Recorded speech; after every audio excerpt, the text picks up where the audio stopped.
నమస్తే, welcome to Andhraprabha. మనతో SD Fayaz గారు ఉన్నారు, సిపిఐ రాష్ట్ర సమితి సభ్యులు. ఫయజ్ గారు నమస్తే అండి. నమస్కారం అండి. సరే, ఏదైతే కాంగ్రెస్ స్థానిక సంస్థలతో కలిసి మీరు పోటీకి సిద్ధమవుతున్నట్లుగా మొన్న ఒక స్టేట్మెంట్ చూసాం, కూనంనేని సాంబశివరావు గారు ఇచ్చిన స్టేట్మెంట్. అది ఏ విధంగా ముందుకెళ్లే అవకాశం ఉంది? మీరు ఎన్ని స్థానాలు అడిగే అవకాశం ఉంది? దాని మీద డీటెయిల్స్ ఏంటి సార్?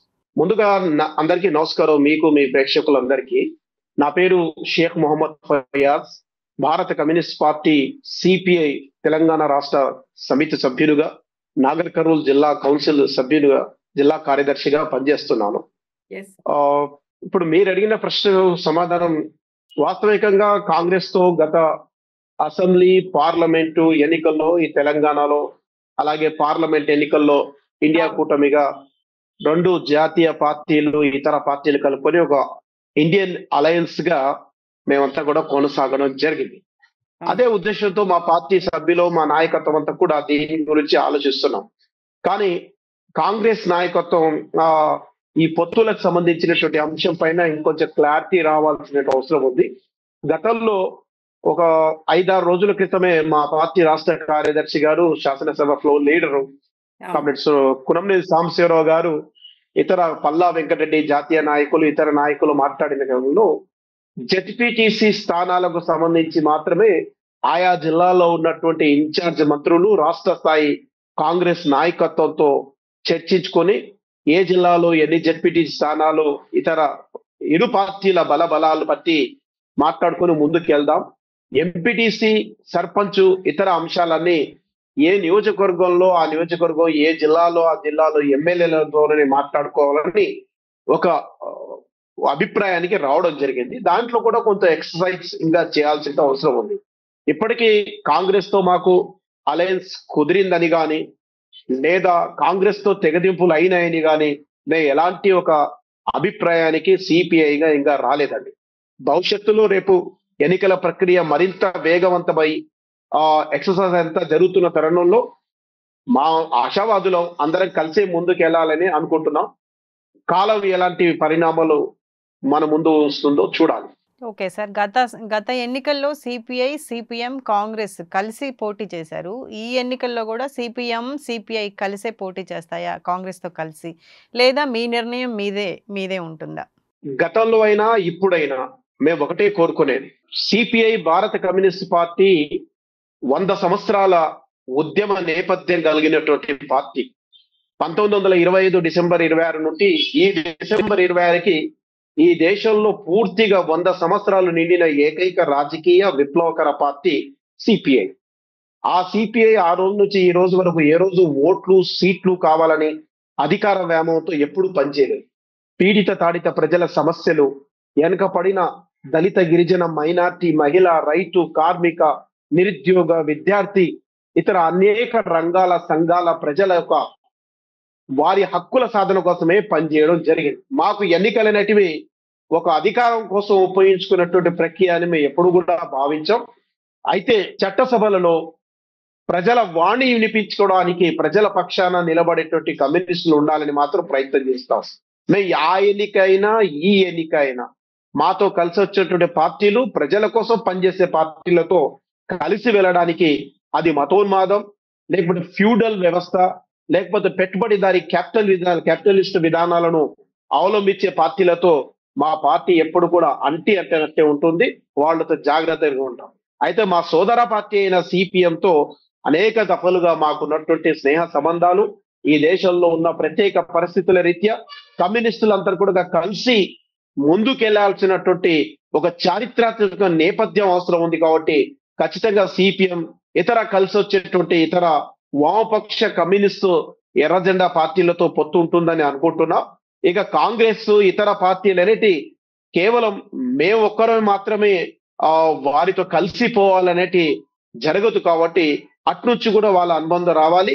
ఎలాగైతే మా పార్టీ క్యాడర్ అంతా ఓట్ ట్రాన్స్ఫర్ చేస్తుందో, కింద గ్రౌండ్ స్థాయిలో కూడా ఆ పార్టీ కూడా మాకు, వారు 50 స్థానాలు తీసుకుంటే మాకు 10 స్థానాలు ఇస్తే అక్కడ కూడా అదే నిజాయితీతో కాంగ్రెస్ కానీ ఇతర పార్టీలు కానీ ఓట్ ట్రాన్స్ఫర్టింగ్ జరిగితే కరెక్ట్ అయినటువంటి ఒక రాజకీయ అవగాహన, ఒక పొత్తులకు అనేటువంటి ఆ పదాలకు నిజమైన అర్థం చేకూరుతుంది కాబట్టి అలాంటి పరిస్థితి ఉండాలని కోరుకుంటున్నాం.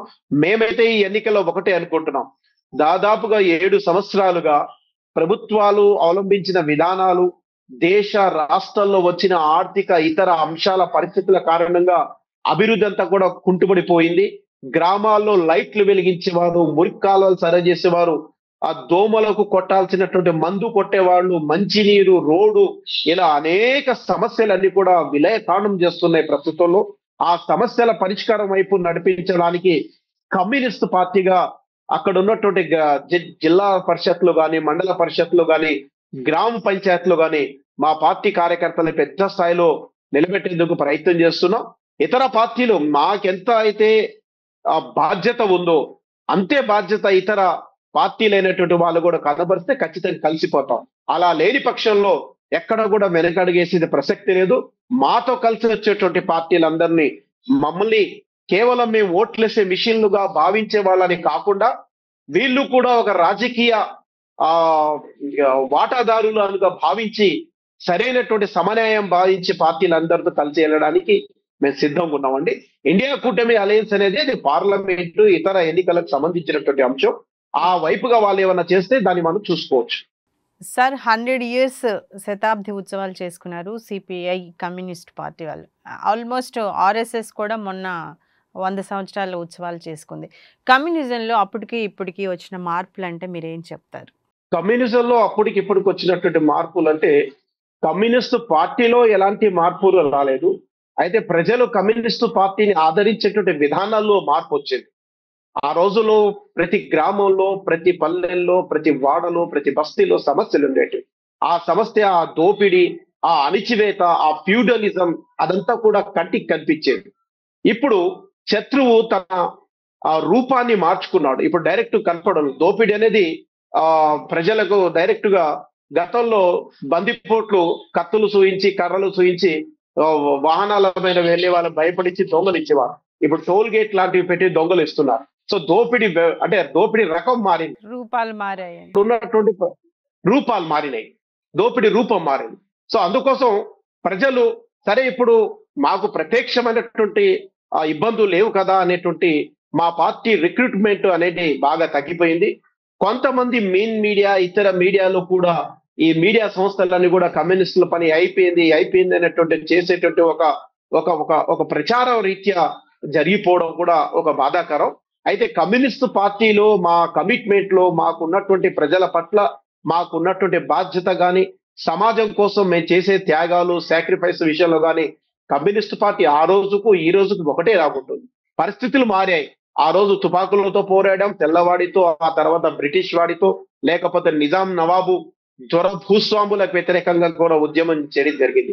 కానీ ఈ రోజు ఉద్యమాల నేపథ్యం మారింది కాబట్టి ప్రజలకు పరిస్థితులు మారాయి. కాల పరిణామ క్రమంలో పరిస్థితులు మారాయి కాబట్టి కమ్యూనిస్టులు కొంచెం పలచబడ్డారు. కానీ కమ్యూనిస్టుల ఆత్మవిశ్వాసం, కమ్యూనిస్టుల కమిట్మెంట్ ఎక్కడ కూడా తగ్గలేదండి. 100 సంవత్సరాలు నేను ఒకటే మాట మాట్లాడతాను. చాలా మంది మమ్మల్ని విమర్శిస్తూ ఉంటారు. 100 సంవత్సరాల పార్టీ ఒక్కరోజు కూడా అధికారంలో మీరు లేరు అంటారు. ఈ మాట మీరు కూడా గుర్తు తెచ్చుకోవాలి. కానీ నేను అదే విషయాన్ని చాలా గర్వంగా చెప్తాను. 100 సంవత్సరాలు ఒక్కరోజు కూడా అధికారంలో లేకున్నా అదరక బెదరక ప్రజల పక్షం నిలబడి పోరాడుతున్న ఏకైక పార్టీ మొత్తం భారతదేశ రాజకీయ చరిత్రలో ఒక సిపిఐ మాత్రమే అండి. మీరు చూస్తున్నారు, ఒక్క దఫా 2 దఫా 10 సంవత్సరాలు అధికారం లేకపోతే పార్టీల జెండాలు, కండువలు, నాయకులు అన్ని కనుమరుగైపోయి మూడోసారి ఓడిపోతే ఇతర పార్టీలు విలీనమయ్యే రాజకీయ ప్రాంతీయ జాతీయ పార్టీలు చూశారు. కానీ ఒక్కరోజు కూడా అధికారంలో లేకున్నా 100 సంవత్సరాల పాటు నిర్విరామంగా ఈ మనిషి ఉన్నంత వరకు నిలబడేటువంటి జెండా కమ్యూనిస్టు పార్టీ ఎర్ర జెండా. ఇది సగర్వంగా మేము ఫీల్ అవుతామండి. Okay, right sir. అలాగే స్థానిక సంస్థల్లో కాంగ్రెస్తో కలిసి మీరు వెళ్ళాలనుకుంటున్నారు. బట్ ప్రజలకున్న సమస్యలు అంటే గ్రామ స్థాయిలో ప్రజల రైతాంగ సమస్యల్ని, ఇప్పుడున్న ప్రజెంట్ యూరియా సమస్య ఏదైతే ఉందో దాని మీద రైతులకు ఏం చెప్తుంది? కాంగ్రెస్ పార్టీ ఇచ్చిన హామీలు కూడా చాలా వరకు నెరవేర్చలేదు. మీరు వారితో కలిసి పోటీకి వెళ్తున్నప్పుడు వారి దగ్గర నుంచి వచ్చే సవాళ్ళని మీరు ఎలా ఎదుర్కొంటారు? ఈ విషయంలో మా వైఖరి చాలా స్పష్టంగా ఉంటుందండి. మేము ఈ రోజే కాదు, నేను ఎప్పుడు స్పష్టంగా మా పార్టీ మీటింగ్ లో కూడా చెప్తాం. ఈ రోజుతో కేవలం వారితో ఎన్నికల అవగాహన మాత్రమే చేశాం. కానీ 2004లో 64 మంది పార్లమెంటు సభ్యులతో కమ్యూనిస్టు పార్టీ యూపీఏ వనికి ఒక ప్రధాన ఊపిరి పోసినటువంటి రోజులవి. ప్రధానమంత్రిగా మన్మోహన్ సింగ్ ఆ ప్రభుత్వం నిలబడడానికి కారణమైనటువంటి 36 మంత్రి పదవులు ఇస్తామన్నా అవి వద్దని చెప్పి కామన్ మినిమం ప్రోగ్రామ్ తీసుకొచ్చి ఆ ఇన్ఫర్మేషన్ యాక్ట్ గాని, గృహహింస గాని అనేక చట్టాలు ప్రజలను ఉపయోగపడేటువంటి చట్టాలు తీసుకురావడం జరిగింది. అయితే కమ్ టు పాయింట్, నేనేం చెప్పదలుచుకున్నానంటే మీరు అడిగిన ప్రశ్నకు మేము ప్రజా సమస్యల విషయంలో ఎక్కడ కూడా రాజీ పడేదే లేదు. మేము ఆ రోజు ఈ రోజు ఖచ్చితంగా కాంగ్రెస్ పార్టీతో ఆ రోజు యూపీఏ ప్రభుత్వం ఉన్నా వాళ్ళు చేసినటువంటి ఏదైతే అణు ఒప్పందం ఉందో ఆ అణు ఒప్పందాన్ని తీవ్రంగా వ్యతిరేకించడం జరిగింది. ఆ వ్యతిరేకతతోనే వాళ్ళతో దూరం అవడం జరిగింది. మాకు ఈ సీట్లు ఓటు శాశ్వతం కాదని నేను ముందే చెప్పాను. ఇప్పుడు కూడా ఈ రాష్ట్రంలో కాంగ్రెస్ పార్టీ ఏదైతే 420 హామీలు ఇచ్చిందో, 6 గ్యారెంటీలు ఇచ్చిందో వాటిని అమలు చేయాలని చెప్పడంలో మాకు ఎలాంటి మీమాంస లేదు. మేము ఖచ్చితంగా ఈ పార్టీతో రాజకీయ అవగాహన ఉందని చెప్పి వాళ్ళని వెనకేసుకొచ్చే పరిస్థితులు మేమేమి ఉండవు. ఖచ్చితంగా మేము ప్రజల పక్షాలనే ఉంటాం. ఆల్రెడీ మా పార్టీ ఆధ్వర్యంలో ముఖ్యంగా మా నాగర్ కర్నూలు జిల్లా కొల్లాపూర్ నియోజకవర్గంలో ఇప్పటి వరకే ఇంద్రమ్మ గృహాలలో వాళ్ళని కేటాయించేటువంటి ఇండ్లు ఇతర అంశాలపైన అవకతవకలు జరిగాయని అన్ని ప్రాంతాల్లో ఇప్పటికీ పెద్ద ఎత్తున మేము కాంగ్రెస్ ప్రభుత్వం పైన ఆందోళన తీసుకోవడం జరిగింది. మా అఖిల భారత విద్యార్థి ఫెడరేషన్, మా విద్యార్థి విభాగం, మా యువజన సంఘం, ఏఐవైఎఫ్, ఇతర మా ప్రజా సంఘాలన్నీ కూడా ప్రజల సమస్యల పైన ప్రభుత్వాన్ని ఖచ్చితంగా నిలదీస్తుంటాయి. మాకు రాజకీయ అవగాహన ఎన్నికల వరకు మాత్రమే. ఆ ప్రభుత్వం ఏం చేసినా దాన్ని భరించడానికి మేమే వారిలో విలీనమయ్యే పార్టీ కాదు, వాళ్ళ బి టీం లాంటిది అస్సలు కాదు. ఖచ్చితంగా పార్టీ ఎవరైనా, అది రేవంత్ రెడ్డి సర్కార్ అయినా, రేపు ఇంకో సర్కార్ అయినా, కేంద్రంలో అధికారంలో రాహుల్ గాంధీ రాడు, రేపు భవిష్యత్తులో ప్రధానమంత్రి అయినా, ఇంకెవరైనా కూడా మేము ప్రజా సమస్యల విషయంలో రాజీ పడేదే లేదు. యాజ్ ఏ కమ్యూనిస్టులుగా ఖచ్చితంగా దాటి వైపే ఉంటాం. ఈ ఎన్నికల అవగాహన ఇంకా కుదరలేదండి. వెళ్తున్నారని మీరు అన్నారు ఒక మాట, ఇంకా కుదరలేదు. ఒకవేళ ఇన్ కేస్ అలాంటిది వస్తే అది కేవలం ఎన్నికల వరకు ఉంటుంది. అలా మేము వాళ్ళు కలిసి పరిషత్లు గాని, మండల పరిషత్లు గాని, గ్రామ పంచాయతీలు గాని ఉన్నా కూడా ప్రజా సమస్యల పట్ల రాజీ లేదు. ఖచ్చితంగా ప్రభుత్వాలని ప్రశ్నిస్తాం. అసలు ప్రశ్నించడమే మా డిఎన్ఏ అండి, పోరాడమే మా డిఎన్ఏ. దాన్ని ఎలా మార్చుకుంటాం? రైట్. అలాగే లాస్ట్ సార్, ఇప్పుడు 42% రిజర్వేషన్ మీద మీ ఒపీనియన్ ఏంటి? అంటే మార్నింగ్ కూడా అన్ని బహుజన సంఘాలు అన్నీ కలిసి కూడా మీటింగ్ పెట్టాయి. దానికి సిపిఐ పార్టీ తరపున కూడా హాజరయ్యారు. ఎటువంటి నిర్ణయం తీసుకునే అవకాశం ఉంది? మా పార్టీ నిర్ణయం ఈ గతంలోనే మేము ప్రకటించడం జరిగిందండి. మా పార్టీ శాసనసభ పక్ష నాయకులు, రాష్ట్ర కార్యదర్శి కాబట్టి కునంనేని సాంబశివరావు గారు, మండలిలో మా పార్టీ కొత్తగా వచ్చిన ఎమ్మెల్సీ నలిగడ్డి సత్యం గారు, మా పార్టీ నాయకత్వం, జాతీయ నాయకత్వం, రాష్ట్ర నాయకత్వం చాలా క్లియర్ కట్ గా మేము చెప్పడం జరిగింది. ఎలాంటి 40% రిజర్వేషన్ ని అమలు చేయడం అత్యంత చారిత్రక మేము ఈ సందర్భంగా అభిప్రాయపడుతున్నాం. అయితే ఇక్కడ ఒక విషయాన్ని మనం గమనించాలి. తెలంగాణ అసెంబ్లీలో ఈ బిల్లుని ప్రవేశపెట్టినప్పుడు కమ్యూనిస్టులు, కాంగ్రెస్, ఎంఐఎం, బిఆర్ఎస్, ఇన్క్లూడింగ్ బీజేపీతో సహా దీని అందరూ కూడా ఏకగ్రీవంగా తీర్మానం చేసి దీని బిల్లు పాస్ చేసి సెంట్రల్ పంపించడం జరిగింది. ఇక్కడ ఒప్పుకున్నటువంటి నాయకత్వం ఢిల్లీలో పార్లమెంట్ లో అమలుకి వెళ్ళినప్పుడు అదే బీజేపీ జాతీయ నాయకత్వం, కేంద్ర కేబినెట్ లో అనేక మంది మంత్రులు ఇది పరోక్షంగా ముస్లింలకు ఉపయోగపడుతుంది, ఇది మతపరమైనటువంటి రిజర్వేషన్ అని అసలు ఒక అన్నెసెసరీ దాంట్లో కాంప్లికేటెడ్ ఇష్యూస్ తీసుకొచ్చి దాన్ని అడ్డుకునేటువంటి ప్రయత్నం చేస్తున్నారు, అడ్డుకుంటున్నారు. ముఖ్యంగా భారతీయ జనతా పార్టీ, బీజేపీ ఈ రాష్ట్రాల్లో ఉన్న నాయకత్వానికి అసెంబ్లీలో చర్చ జరిగినప్పుడు, బిల్లు ప్రవేశపెట్టినప్పుడు దాదాపుగా గంటల తరబడి, చరిత్రలో ఎప్పుడు లేనంత 2.5-3 గంటల రాత్రి వరకు చర్చ జరిగినప్పుడు దాని గురించి చర్చించకుండా ఢిల్లీలో వెళ్ళినాక ప్లేట్ ఫిరాయించి జాతీయ నాయకత్వం ఏం చెప్తే అది సరే అని చెప్పడం అనేది ఒకటి బీసీ బిల్లు పట్ల చిత్తశుద్ధి గాని, అవగాహన గాని ఈ రాష్ట్రాల్లో ఉన్న బీజేపీ నాయకుల కన్నా లేకుండా ఉండాలి, లేదా కేంద్రంలో ఉన్న బీజేపీ కేంద్ర నాయకత్వం కన్నా చిత్తశుద్ధి గాని, అవగాహన గాని లేకుండా ఉండాలి. ఇది కేవలం ప్రజల్ని మభ్యపెట్టే ఒక యంత్రమే. అయితే ఈ ప్రభుత్వాన్ని కూడా మేము ఒక రిక్వెస్ట్ చేస్తున్నాం. ఎందుకంటే 50% మించొద్దనేటువంటి సుప్రీంకోర్టు జడ్జిమెంట్ చాలా క్లియర్ గా ఉంది. ఒక తమిళనాడు అక్కడ ఉన్నటువంటి ప్రత్యేక పరిస్థితులు మినహాయించి దేశంలో ఎక్కడ కూడా ఇది నిలవడలేదు. సో ఎగ్జిక్యూటివ్ గా మనం ఒక ప్రభుత్వం చేసినప్పుడు జ్యుడిషియల్ గా దానికంటూ ఒక రాజ్యాంగ పరమైనటువంటి కొన్ని చిక్కులు వస్తాయి, జ్యుడిషియల్ న్యాయపరమైన చిక్కులు వస్తాయి. దాన్ని కూడా ఫేస్ చేయడానికి కావాల్సినటువంటి సామగ్రి ప్రభుత్వం దగ్గర ఉంచుకోవాలి, అన్ని విధాలుగా సిద్ధం కావాలి అని ప్రభుత్వాన్ని మాత్రం సూచిస్తున్నాం. ఆ వైపుగా ప్రభుత్వం ఎలాంటి చర్య తీసుకున్నా ఎలాంటి ప్రయత్నం చేసినా 42% బిల్లు అమలు కోసం జరిగే ప్రతి ప్రక్రియలో కమ్యూనిస్ట్ పార్టీ సిపిఐ ఖచ్చితంగా రాష్ట్ర కేంద్ర సమితి పార్టీలన్నీ కూడా కాంగ్రెస్ పార్టీకి ఈ బిల్లుకి అనుకూలంగానే పనిచేస్తాయి. అయితే దీన్ని రాజకీయంగా వాడుకోవడానికి వివిధ పార్టీలు లేకపోతే సంఘాల రంగాల నాయకులు ఎవరైతే ఈ ఎత్తుగడలన్నీ వేస్తున్నారో ఇది కరెక్ట్ అనేది కాదు. ప్రజలు చాలా చాలా అంటే చాలా ఈ విషయంలో ఆవేశంతో బాధలు ఉన్నారు. కాబట్టి ప్రజల ఎమోషన్స్ తో వారి మనోభావాలతో ఆడుకోవడానికి ఇది సమయం కాదు.